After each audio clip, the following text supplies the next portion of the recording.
Senator Urquhart. Thank you, Mr Deputy President. I rise to take note in the answer to questions without notice today on this Labor government's superannuation reforms. It's fantastic that those opposite have actually raised superannuation, as it is one of Labor's greatest achievements. But it's an achievement that those opposite only ever want to talk down.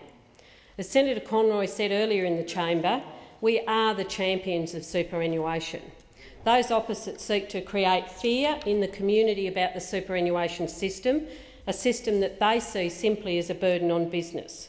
In fact, it was this vital reform that was implemented in the 1990s that enabled working Australians to have enough money to enjoy a decent retirement. And as our population gets older, ensuring a fair and proper superannuation system is vital. That's why this government has implemented a range of reforms to the superannuation system over the past 5 years. At the centre of these is a commitment to increase the guarantee from 9% to 12% over the coming years. Given life expectancy is increasing and retirement is more an experience of decades rather than a few years as it used to be, we all know that 9% superannuation is simply not enough now. This is especially the case for women who have child-raising breaks in their career and have a longer life expectancy than men. In the early 90s, the very idea of compulsory superannuation was denounced by the opposition and the business lobby as a company killer, that unemployment would rise and that the economy would be damaged. All wrong, of course. In fact, during those years, 9% superannuation was introduced, unemployment fell, productivity was higher, and more small businesses were started. And we now see that further increases to this base guarantee are needed. This will be staggered in over the coming years in small increments that enable businesses to prepare for these increases. One reform from the past few years that I'm particularly proud of is Labor's low-income security superannuation contribution. This measure, valued at $1 billion a year, gives each Australian worker who earns up to $37,000 a contribution from the government up to $500, benefiting 3.6 million Australian workers, of whom 2.1 are women, and many of whom are working part-time. This reform provides a much-needed boost to the retirement savings of Australia's lowest paid. And what would those opposite do with this reform? Well, of course, they would scrap it, throwing over 3.5 million Australians onto the scrap heap.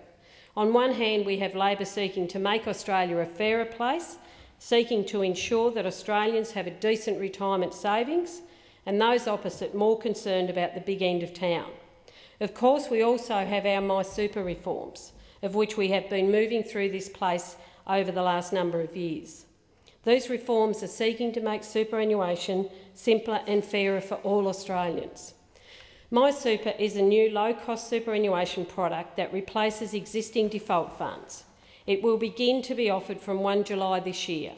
Importantly, MySuper has new features that existing default funds don't have, such as standardised disclosure of costs, fees, risk and returns, making comparisons easier, a ban on the payment of sales commissions and entry fees, and new standards for the payment of performance fees to fund managers. We've introduced this reform because superannuation funds don't send monthly bills. It doesn't mean superannuation funds aren't a significant family bill, just like any other. Every dollar that is saved in superannuation fees directly boosts their retirement savings, helping them to enjoy a comfortable retirement. MySuper will save millions of Australians hundreds of dollars a year in fees by making it easier to compare funds to get the best value, by banning certain fees such as entry fees and sales commissions, and by increasing the duties on superannuation trustees to make sure that they operate cost effectively. Together, these will exert downward pressure on fees and charges. That over a lifetime will see an average Australian worker over $40,000 better off. Considering how much an average Australian needs per year to live on in retirement, $40,000 will go a long way to making a retirement of millions of Australians more comfortable. Labor is incredibly proud of this nation's superannuation system. It is our desire to continually seek to improve it for the benefit of all working Australians. And it's something that over the last 30-odd years, Australia has been Labor has been proud of to introduce something to Australian workers. Thank you, Senator Urquhart.